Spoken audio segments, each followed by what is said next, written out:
जाए। आपने मुझे बोलने का मौका दिया, बहुत बहुत धन्यवाद। माननीय श्री बलवान पूनिया।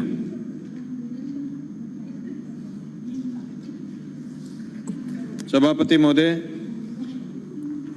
आजादी से पहले जमीन किसकी होगी, जोतने वाले की होगी, इस बात के नारे लगते थे। देश आजाद हुआ, आजादी के बाद एक दशक बाद देश में नारे लगने लग गए कि आजादी झूठी है, देश की जनता भूखी। सभापति महोदय, 1967 में हरित क्रांति हुई, देश के किसान ने अन्न पैदा किया, अन्न खरीदने के लिए सरकार आगे आई, उन्नत खाद बीज ये सारी मदद सरकार ने करी। सभापति महोदय, सरकार ने बैंकों का राष्ट्रीयकरण किया, किसान को सस्ते में कर्ज दिया, सरकारी कंपनियां स्थापित की गई, रशिया की मदद से देश में उन्नत फार्म स्थापित किए गए। 1990 के दशक में आते आते हिंदुस्तान की ताकत ये बन गई थी कि हम खाद्यान्न के बदले इराक से तेल लेने लग गए थे। उसी तेल की ताकत से हिंदुस्तान में उद्योग आगे बढ़ा। 1991 के बाद विश्व बैंक की दादागिरी दुनिया में बढ़नी शुरू हुई। 1993-94 में हमारे देश के उस समय के विपक्ष के नेता जब अमेरिका में गए तो ये कह के आए कि जो नीतियां मनमोहन सिंह जी लागू कर रहे हैं ये तो हम लागू करने वाले थे। ये तीनों अध्यादेश जो केंद्र लेकर के आया है, जो कोरोना के संकट में लेकर के आया है, जो रात के अंधेरे में लेकर के आया है, जो बहुत बहुत प्रचार करने की जरूरत थी, उस प्रचार की बजाय दबे पांव लेकर के आया है।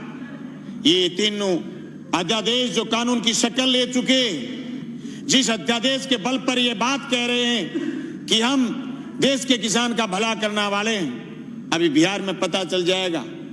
बिहार में इनका ट्रायल, ये तीनों अध्यादेश के बिहार में 2006 में एएमसी टूटी थी, अब बिहार में इलेक्शन भी, इन तीनों अध्यादेशों से किसान का कितना भला होने वाला है पता चल जाएगा। ये सिर्फ राजनीतिक बात ही नहीं। सभापति महोदय, ये जो तीनों कानून, कृषि उपज व्यापार और वाणिज्य संवर्धन सरलीकरण राजस्थान संशोधन विधेयक और कृषक कीमत आश्वासन और कृषि सेवा प्रकरार विधेयक और आवश्यक वस्तु सेवा अधिनियम विधेयक, ये तीनों विधेयक एक दूसरे से जुड़े हुए। सभापति महोदय, ये विधेयक तीनों अलग अलग नहीं पढ़े जा सकते। ये विधेयक उस चीज का रिफ्लेक्शन है जो एफडीआई से बाजार काबू में नहीं कर पाई केंद्र की सरकार, पूंजीपति काबू में नहीं कर पाया। यह आवश्यक सेवा वस्तु अधिनियम तोड़ करके बाजार पर काबू करना चाहते हैं। सभापति महोदय, यही नहीं कि मंडी से बाहर जो ग्राहक बता रहे हैं, किसी ने नाम नहीं लिया सुबह से कि ग्राहक मंडी के बाहर कितने किलोमीटर दूर खड़ा होगा, ग्राहक कितने कौन से गांव में खड़ा होगा, ग्राहक किसान की फसल खरीदने के लिए किसान के खेत जाएगा या उसकी डोर जाएगा या फिर गंगा जी के घाट पर जाके खड़ा हो जाएगा और यह कहेगा कि मैं तेरी जींस 1000 रुपए क्विंटल में खरीदूंगा, देनी है तो दे, नहीं गंगा जी में डाल दे। यह आश्वासन आज तक, जून से लेकर के आज तक किसी ने दिया नहीं। सभापति महोदय, कोरोना के संकट में अगर देश में कोई चीज जिंदा थी वो थी कृषि, और कृषि संकट को आज वापिस तेजी से गहराने का प्रयास किया जा रहा। ये मेरे बड़े बोले भाई कह रहे थे कि कृषि को उभारने का काम किया जा रहा, नहीं, झूठ बोल रहे हो। 2015 में आपने सीएडी खत्म की, सिंचित क्षेत्र विकास विभाग खत्म किया केंद्र ने। झूठ बोल रहे हो, आपकी कृषि को उभारने का काम कर रहे हो। आपने बोनस जो राज्य की सरकारें देती थी खत्म आपने किया। झूठ बोल रहे हो आप कि किसान आगे बढ़ रहा, किसान की आत्महत्या का आंकड़ा बताना बंद किया, केंद्र की सरकार ने बंद किया।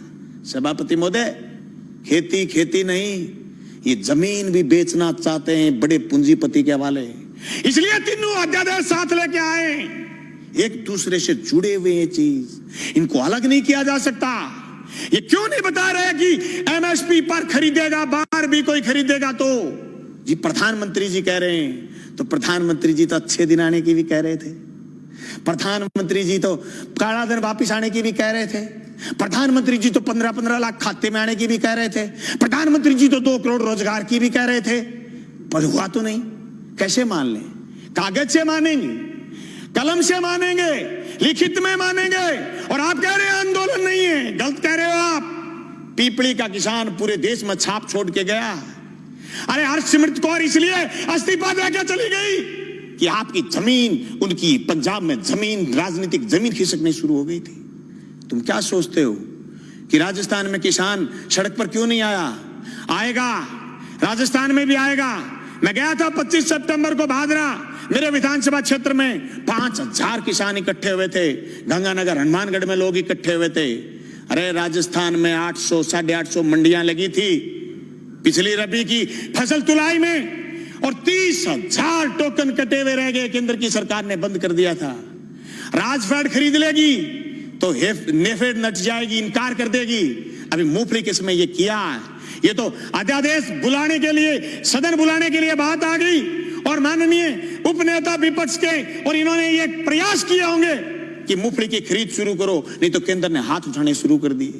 सभापति महोदय, इन कानूनों से न सिर्फ बड़े पूंजीपति बल्कि नए सरमाएदार पैदा हो रहे हैं। वो सरमाएदार जो अभी तक सिर्फ ऊर्जा में थे, सिर्फ पावर में थे, सिर्फ दूसरे संसाधनों में थे, वो एयरपोर्ट खरीद रहे थे, वो रेल खरीद रहे थे, वो जमीन पर कब्जा करने के लिए ये कानून केंद्र की सरकार से बनवाने में कामयाब हुए हैं। सभापति महोदय, देश में सिर्फ दाढ़ी बढ़ाने से कोई रविंद्रनाथ टैगोर नहीं हो जाता, सिर्फ इनकलाब बोल देने से भगत सिंह नहीं हो जाता, सिर्फ सत्य की और अहिंसा की बात करने से गांधी नहीं हो जाता। गांधी और टैगोर और भगत सिंह बनने के लिए जो त्याग और बलिदान की जरूरत है, उसकी कमी है आज। उस कमी को हमें स्वीकार करना पड़ेगा। देश के किसान को आगे ले जाने के लिए जो सिर्फ कानून, 3 संशोधन कानून लेके आए, न सिर्फ हम ये कहना चाहते हैं कि कानून ठीक लेके आए हो, लेकिन इस कानून में भी एक चीज हम और चाहते हैं। आप भी ये लाइन लिखते कि एमएसपी से नीचा मंडी में भी खरीद नहीं करी जाएगी, तब पूरे राजस्थान समेत पूरे हिंदुस्तान का किसान कहता कि राजस्थान की विधानसभा में ऐसा कानून आया है जो केंद्र की सरकार को पटकनी देने वाला कानून बन के आया। मैं समझता हूं मेरा यह प्रस्ताव आप स्वीकार करें। सभापति महोदय, यह मजाक नहीं है कि आप ये कह दो किसी आदमी से कि तेरी जमीन मैं ठेके पर लेऊंगा, जमीन ठेके पर ले ली, और फिर उसको यह कह दो जैसे पेप्सिको ने पंजाब में कहा था कि आलू बोइए, आलू बोलिए, 1 साल खूब खरीदे, दूसरी बार फिर किसानों ने आलू बोए, कॉन्ट्रैक्ट कर लिया, आलू ज्यादा पैदा हो गए, पेप्सिको खरीदना नहीं चाहती थी, एक कड़ा ले आए, कड़ा बोले इस कड़े के अंदर से जो आलू गुजरेगा हम तो सिर्फ वही खरीदेंगे। आलू सड़क पर गया, टमाटर सड़क पर गया है। आवश्यक सेवा वस्तु अधिनियम खत्म करने का परिणाम यह आएगा कि 200 रुपए किलो आलू चला जाएगा, प्याज चला जाएगा, टमाटर चला जाएगा, महंगाई आसमान छू जाएगी, इनके हाथ कट जाएंगे। जो कानून आपने मंडी तोड़ने का लेकर के आए हो, मंडी टूट जाएगी, खरीदार नहीं बचेगा, दर दर की ठोकर खाएंगे। किसान के पास जब खरीदार नहीं होगा, जिन्स कोई खरीदेगा नहीं, वो खेती से मोह भंग हो जाएगा। जमीन छुटाना चाहते हैं, लक्ष्य जमीन छीनना है। इस लक्ष्य के भेदने के लिए ये सिर्फ 3 कानून जो राजस्थान लेके आए काफी नहीं है। इन कानूनों में और मजबूती की जरूरत है, और मजबूती से केंद्र के कानूनों का विरोध करने की जरूरत है। सभापति महोदय, मैं गंगानगर हनुमानगढ़ क्षेत्र के उस आंदोलन का गवाह रहा हूं जो सिंचाई पानी को लेकर के हुआ।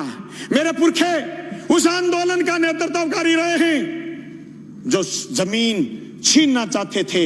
1970 के किसान आंदोलन के गवाह रहे और जेलों में रहे, 7 लोगों ने कुर्बानी दी है। मैं दावे के साथ कहता हूं, केंद्र की उस मंशा को हम कामयाब नहीं होने देंगे। हम जेलों की चक्कियों की रोटी खा खा करके विधानसभा पहुंचे। मजाक नहीं है जो आपके कानून लागू कर दोगे। आप कह रहे हो आंदोलन नहीं है, आंदोलन की बात कर रहे हो, रड़क पार देंगे रड़क, पर तुम्हारे काले कानून किसी भी रूप में लागू नहीं होने देंगे। जमीन उसकी होगी जो जमीन जोतेगा, जमीन उसी की रहेगी जो जमीन जोतेगा। जमीन अदानी और अंबानी की नहीं होगी, मंडी उसी की होगी जो मंडी में काम कर रहा है। मंडी से बाहर दूसरी मंडी का जो सपना आप दिखा रहे हो, ये सबजबाग हम आपका कामयाब नहीं होने देंगे। सभापति महोदय, मैं उस नहरी क्षेत्र का किसान हूं जहां आज से 20 साल पहले सीएडी ने खाड़े बनाए थे। जब मैं मंत्री जी से मिला, सिंचाई मंत्री से कि हमारे खाड़ों की मरम्मत करो, बोले केंद्र ने सीएडी बंद कर दी, हमारे लिए ये मौत का फरमान है।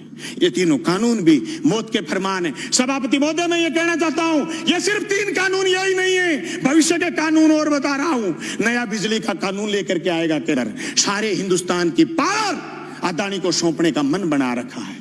अंबानी को, अदानी को देश लुटाना चाहते हैं। एनजीटी पर स्पेशल कानून लेकर के आ रहे हैं। पर्यावरण पर कानून लेकर के आ रहे हैं। पर्यावरण के नाम पर जो असम से कोयला नहीं खोद पाए थे, उसके खिलाफ भी एक कानून लेकर के आ रहे हैं। ये देश की संपदा को लुटाना चाहते हैं या झूठ बोल रहे हैं। एयरपोर्ट उनको दे दिए, रेल उनको दे दी, तेल उनको दे दिया, ये झूठ बोल रही है। जल और जंगल जमीन देना चाहते हैं। हम इसकी मुखालफत करते हैं। न सिर्फ मुखालफत राजस्थान की विधानसभा में करते हैं, सड़क पर करेंगे, लड़ेंगे, सीने में गोली खाएंगे, पर जमीन नहीं जाने देंगे। इनकलाब जिंदाबाद।